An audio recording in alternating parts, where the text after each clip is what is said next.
Marie Durand, 19 ans, huguenote. Vous êtes condamnée pour cause de religion, pour crime d'assemblée interdite au désert. Vous serez emprisonnée à vie à Aigues-Mortes, dans la cour de Constance. Marie Durand, vous serez rasée, réduite au pain et à la paille.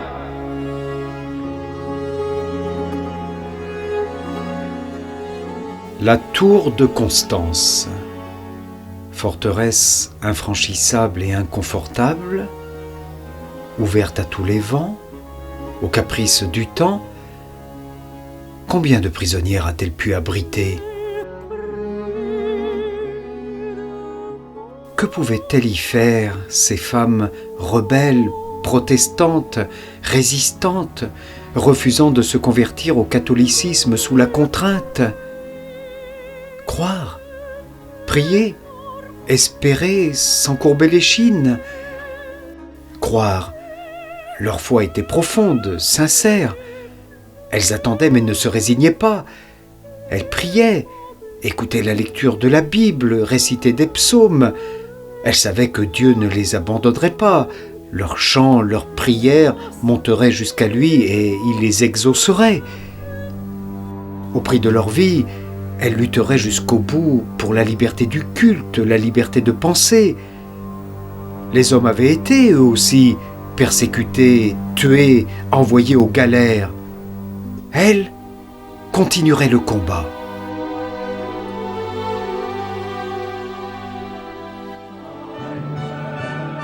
Le désert, c'est la longue période où le roi avait interdit aux protestants d'exercer leur religion de la révocation de l'édit de Nantes jusqu'à la Révolution française.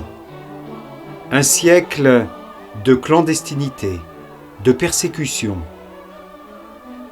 Le désert, c'est aussi le paysage rude des montagnes des Cévennes et du Haut-Languedoc.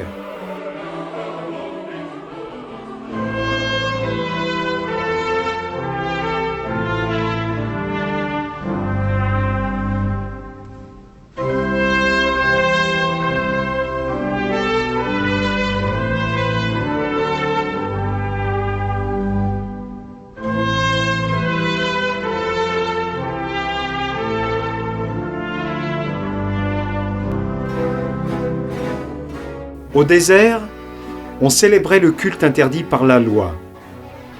On pouvait écouter quelques prédicants venus parfois de loin pour prêcher la parole divine. Les risques étaient grands, mais on n'y renonçait pas. Plus d'une assemblée clandestine fut débusquée après dénonciation.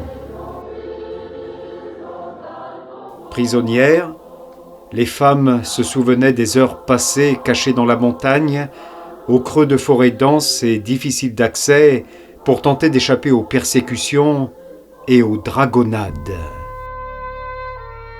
Les adeptes de la religion prétendue réformée n'avaient pas d'existence légale, pas droit à l'état civil, les registres étant tenus par l'Église catholique.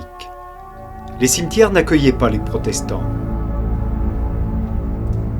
Les premiers huguenots avaient été persécutés, massacrés, et pourtant, après une longue période de guerre, en 1598, par l'édit de Nantes, le bon roi Henri IV leur avait accordé le droit d'exercer leur religion. Paix fugace et illusoire qui n'avait même pas duré un siècle. Louis XIV avait révoqué l'édit de Nantes et là avait commencé la longue traversée du désert.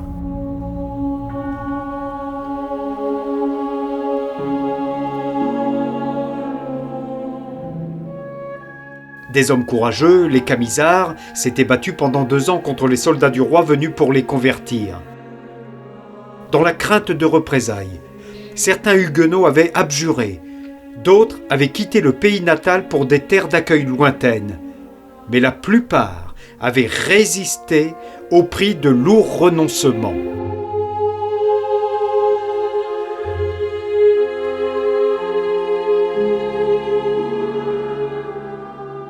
Dans leur tour, Marie et ses compagnes évoquaient ces épisodes du passé. Elles se souvenaient des mariages et des baptêmes célébrés au désert, des soirées autour de l'aïeul, lisant la Bible à la pâle lueur d'une bougie pour ne pas éveiller les soupçons.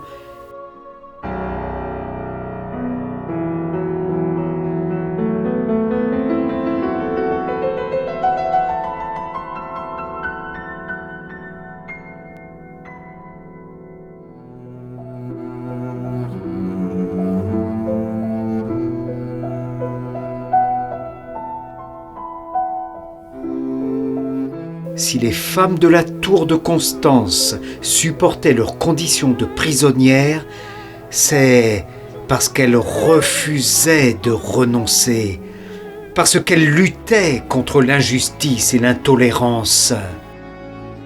Résister, telle était leur devise, celle que l'on peut encore voir aujourd'hui gravée dans la pierre. Marie Durand a quitté Aigues-Mortes après 38 ans de captivité. Elle n'a jamais perdu l'espoir. Elle est devenue le symbole de la résistance féminine au temps des luttes entre catholiques et protestants. La fidélité de Marie Durand et de tous les Huguenots de France rejoint l'héroïsme de tous ceux qui, de nos jours encore, de par le monde, luttent pour le respect des droits de l'homme au prix de leur souffrance, de leur liberté et parfois même de leur vie.